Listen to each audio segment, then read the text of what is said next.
Well, hello there, and welcome to another episode of Real Estate Investing with Jay Conner. I'm Jay Conner, your host, also known as the Private Money Authority.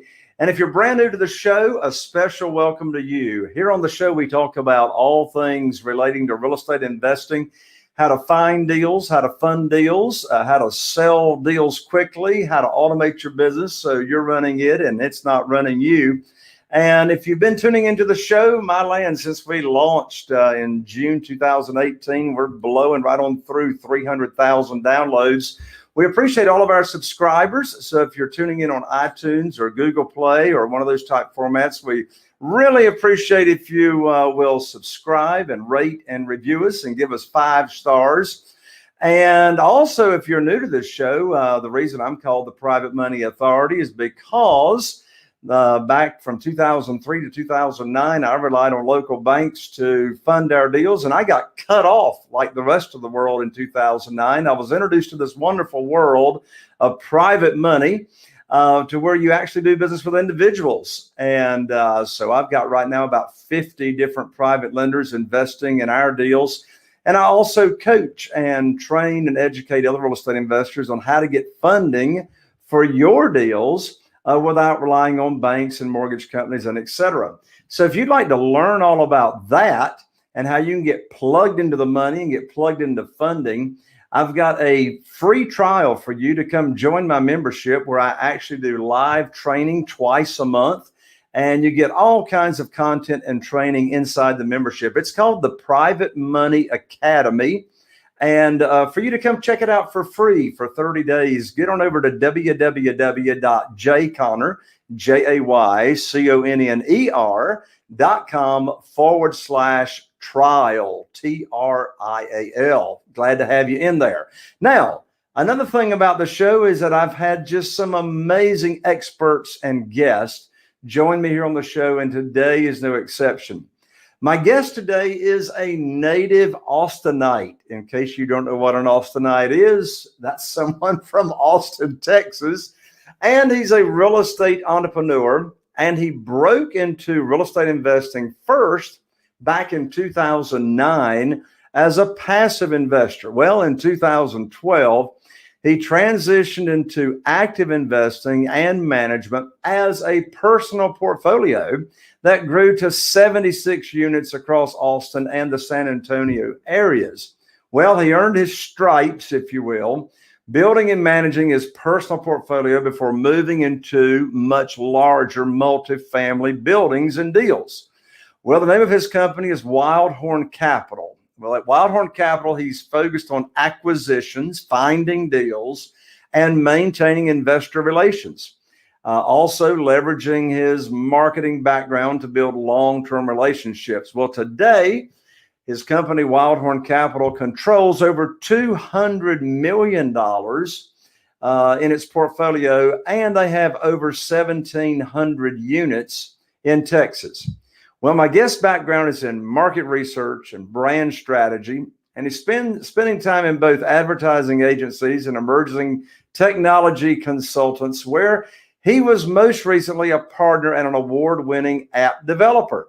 That's pretty interesting right there. In addition to that, he received a BS in advertising from the University of Texas at Austin, and he has his MBA from Baylor University. With that, well, welcome to the show, Mr. Andrew Campbell. Hello, Andrew. Hey, Jay, how are you? I am doing fantastic. So you grew up in Austin, Texas, right? Yes, sir. Excellent. Well, my wife, Carol Joy, she's from Wichita Falls, Texas. And so we got a little bit in common right there. So you actually started in real estate back in what year? Kind of 08, 09, kind of moved back to Austin around then, right as the world was ending, and thought it was a good time to jump in. Wow. Well, I tell you, that reminds me of what I just shared. I mean, from 2003 to 2009, I was relying on local banks for my single family house business. And wow, with no notice, I mean, I got like cut off with no notice. But you know what? For me, Andrew, it was a big blessing in disguise because I learned about private money very quickly. And actually, within 12 months of being cut off from my funding, our business actually tripled because I had access to the funding. So I was able to do, so many more deals. So with you coming in back in 2008, 2009, what was your first year or two like?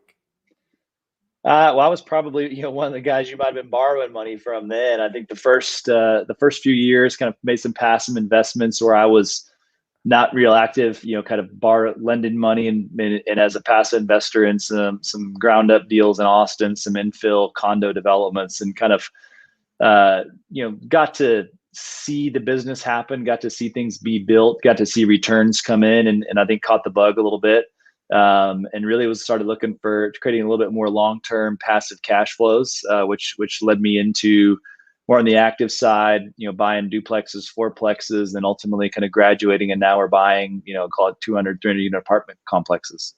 I got you. So you and your company is totally focused right now on multifamily units, right? Right. Yes, sir. Yeah. Austin and San Antonio.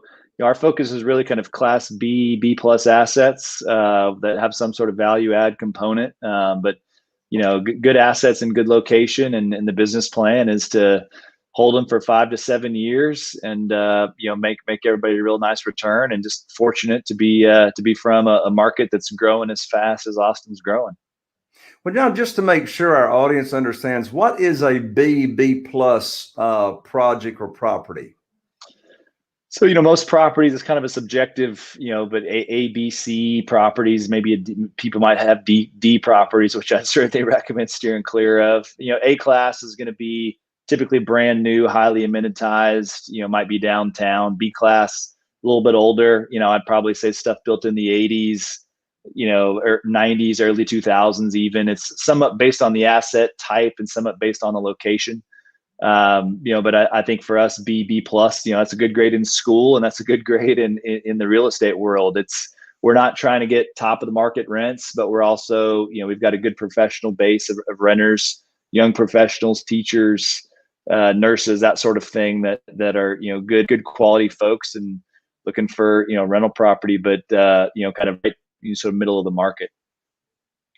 What would you classify or list are the benefits in investing in multifamily versus single family houses? I think efficiency. As I started out kind of with some duplexes and fourplexes, you realize the more sort of shared units you have, say under one roof, it's more efficient. So if your roof goes out on a single family, you're out $20,000 on an 8-unit building. It's the same $20,000 to replace that roof or to replace that concrete, parking lot or whatever the system might be. So I think that's a big one. I also think as you get into larger. So Scott, I'm going to need for you to come to the forefront and save the day for a moment, because I just lost connection, and I think you all can hear me. I'm going to sign out and sign right back in. So pick it up, Scott. I'll be right back.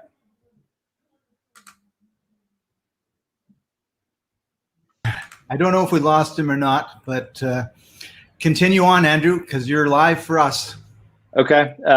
Yeah. So, I think they're just more efficient, and, as I saw, and you get better, I guess, better management as well is something I saw, that once you can afford and a property is big enough to support on-site management, you get a better quality of manager. You've got, 1, 2, 3, 4 people whose full-time job is to oversee and over that asset. And also just logistically of us as the asset manager, having one place to go where you've got a collection of, 250 units. I think it's a little bit more efficient than, kind of if you had 250 single family homes, you're trying to drive around and keep tabs on. It's just a little bit more difficult. All right, I'm back with you, Andrew. Sorry, I got bopped off there for a quick second. So you were talking about efficiency, and you got one roof, and it's $20,000, and you got 8 units versus 1 unit. So let's talk about acquisitions, because you focus a lot on acquisitions in the company, right? Yep. Yeah.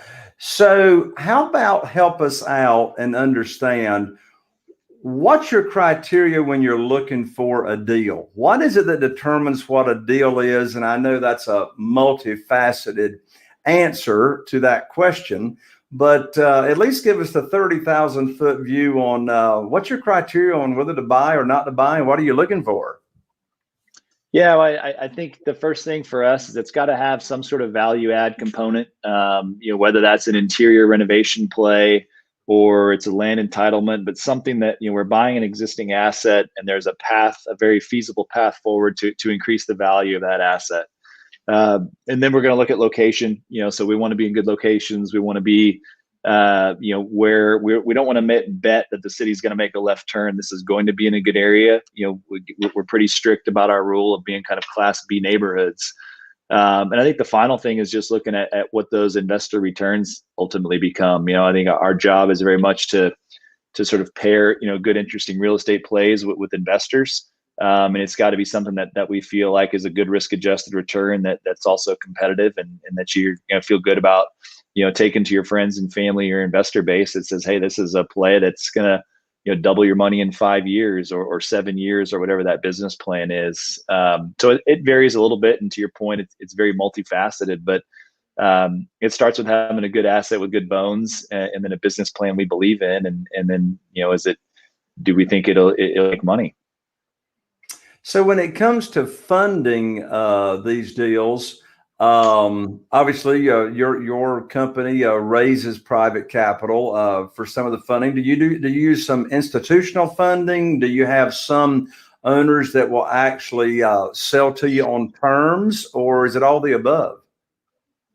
It's all been kind of private individuals. That's where we get our funding. We don't have any bunch of institutional partners. It's been just relationships and folks that we know and folks that have heard about us that we've gotten to know, based on our focal geographic focus, kind of our track record, and just a lot of recommendations. So it's putting those together and really focused on just helping people understand. I think there's other alternatives out there to investing, and you don't have to, you can have a small piece of a large deal. And if you like real estate, but you want to be passive, that's kind of been who our investor base is. All right. So I know it varies. It varies, what year are you in? It varies on the project, but what's a ballpark type of return that your investors can receive these days? So we're kind of typically thinking about things on a 5 or 7 year horizon. So again, I think taking advantage of where we're located in Austin and how much the city's growing, we're not looking to do something in 18 months or 2 years. So on a 5 to 7 year horizon, typically looking for something that's going to get you sort of a 2x or a 1.8x multiple on a 5-year investment. It's going to have some cash on cash. I think that's the advantage of buying an existing asset, is we know kind of going in what that's going to look like. In Austin right now, it's been really competitive. That may be 4% in year one, but you're going to get some initial cash flow and looking for a total IRR of kind of a low teens, maybe 12 to 14%, somewhere in there. Well, I was going to say, if you can double your money, or if somebody can double their money in 5 years, that is a whale of a return right there. Yeah, no, it is. And I think that's, when you pair getting some cash flow with some of the appreciation and being, the advantage of leverage. I mean, we're pretty conservative in our leverage, about 68% across our portfolio, but the power of leverage really allows you to get some outsized returns in real estate. Yeah, for sure. So what are some different ways that you can increase the value of a multifamily, apartment complex property? Yeah, the most straightforward is just improving it. Going and we typically will buy an asset, we'll rebrand it, kind of change the story, update the look and the amenities, update the clubhouse so it feels like a newer, more modern property, and then we're going to go update the interiors as well. If it's a deal that was built in the 80s. Update the cabinetry, knock out some walls, open up the floor plan, modernize it. When you do that, you're able to raise the rents. Maybe you raise them $75 or $100. But again, if over 200 units, that's increasing the NOI quite a bit. We've also got some strategies, parking, adding covered parking, adding private pet yards, or just if you're on a first floor unit, you want your own sort of private space for your kids to run around or a grill or anything, you can charge $75 to $100 a month for that. Amenity fees, package lockers. There's lots of little strategies that you can employ and, add to the NOI. And at the end of the day, these deals are, I think, one big difference with single family is these are valued like businesses. So it's based on a cap rate in the market. If you can improve the NOI on a property by $100,000 and the cap rate in Austin is a 4.5, or maybe maybe it's a 4%, you're getting an outsized return on your value of the dollars you've spent. So that's really the name of the game, is finding ways to increase the NOI. Is your exit strategy typically to be in a project for 5 to 7 years, add value to it, and then sell it? It is. And I think a lot of that is driven by, investors. I mean, most investors want to recycle their capital. We've got some personal properties, and the goal is to own them forever, long-term cash flows. But when you partner with investors, people want to recycle that capital, and the hope is they'll recycle that, and potentially you might do a 1031 with those investors. But typically you're going to sell it in 5 or 7 years. Excellent. So here we are, at least in on today's show, we're still in the midst of COVID-19 and the aspects of that. So is now and today still a good time to be investing in multifamily with whatever consequences and ramifications of COVID-19 that's going on? Yeah, who knows what the world looks like? It changes by the day. We think it is, and I think couple of reasons. Our investment thesis has always been, people need to live somewhere, and offering that kind of B-class property, is a good thing to do. People are going to not pay their car payment. There's a lot of things you'll do to make sure you got a roof over your head. We've seen collections be very, very strong, over 98% across our portfolio since the beginning of COVID. So people have if they can pay their rent, they are paying their rent. And so far they've been able to do that. I think when you compare it with other asset classes, we feel like multifamily and industrial have been the two asset classes that are outperforming. Obviously, office is a lot of concern about office space downtown across the country, the office space on the coasts as people are kind of leaving the coasts. Retail, a lot of question marks about how many of those businesses come back. So, if you look at what your options are, you kind of keep cash under your mattress, or do you put it in the stock market, and kind of how do you feel about where that's going to be? Or multifamily, it's always been for us a pretty conservative play, and not a business. It's get rich slow. We're not trying to hit 30% returns on development deals. We're buying existing assets, conservative leverage, and they have good returns. And we think that thesis has held up so far in COVID, and certainly we'll continue to look for the right opportunities. Obviously, you got to tweak your underwriting and some of your assumptions now with as the market softens some, but it's still relative to your other options a very strong bet. Yeah, I've experienced the same thing here in Eastern North Carolina. We've got quite a few people that are purchasing single family homes by using our rent to own program. And we are at 100% collecting all the way through COVID-19. And, like you just said a moment ago, people are going to do what they can do, all they can do to keep a roof over their head.